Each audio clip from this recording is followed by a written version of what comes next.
It's a pleasure for me to welcome all of you to my presentation. I hope you will enjoy it. First of all, let me introduce myself.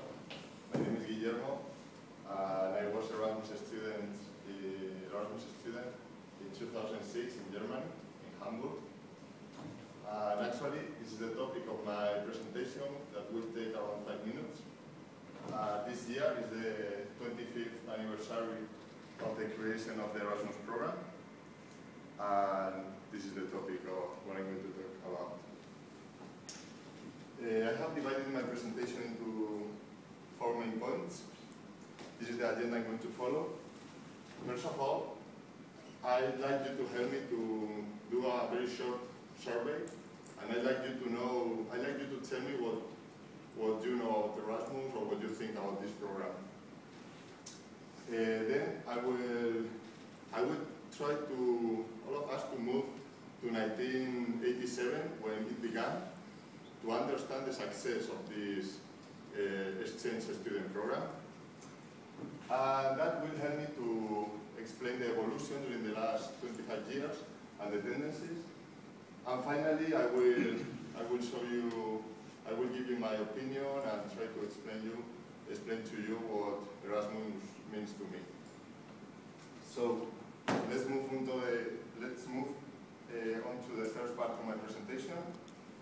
And I'd like you to ask some of you, for example you, if I ask for you to define in 1, 2, or 3 words Erasmus, what would you say? But please try to be honest.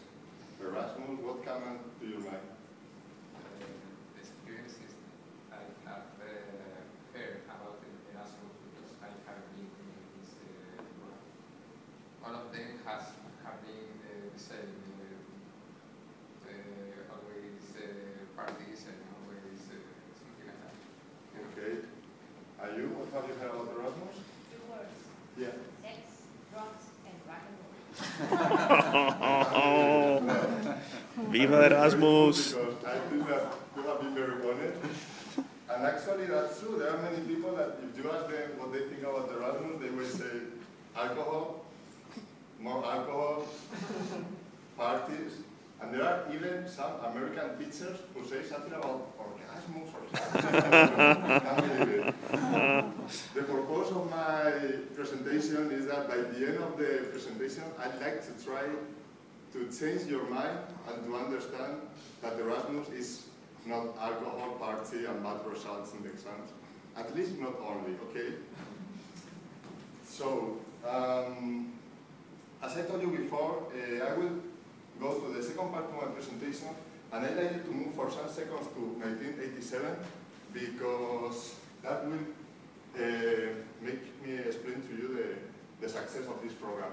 We are in 1987, sorry for the number, that's the picture I got back from Google. We are in a European Union 4 by 12 countries, no internet, the concept of globalization was something completely different. At that moment, the countries were not very supporting this program because they wanted to save their identities, and that's also the reason why they didn't, that the education and the culture has never been a European competence. It has been always a national competence, because the countries wanted to preserve their identity.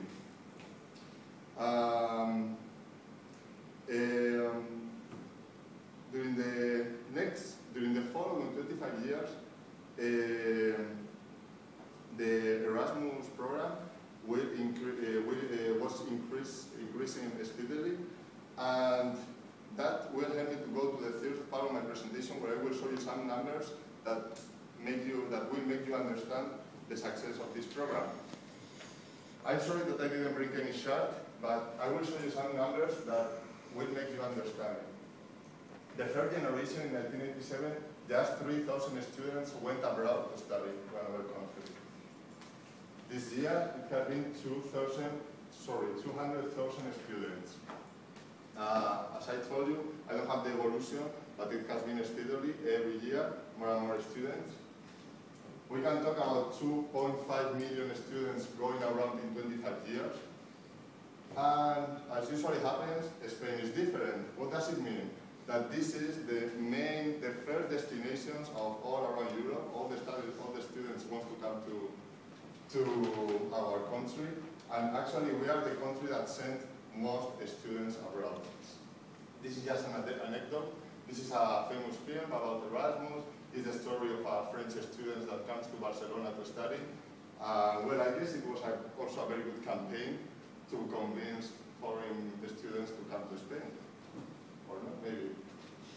And at this part of the presentation, I'd like to go to the final part and also to the most serious part of the presentation, where I'd like to give you my opinion about this program. I think that Erasmus is a program very related to the concept of European unity. Erasmus is essentially a way to move to another country, to study in another country, and live with the other identities in Europe. And this is the basis of European integration, European diversity, and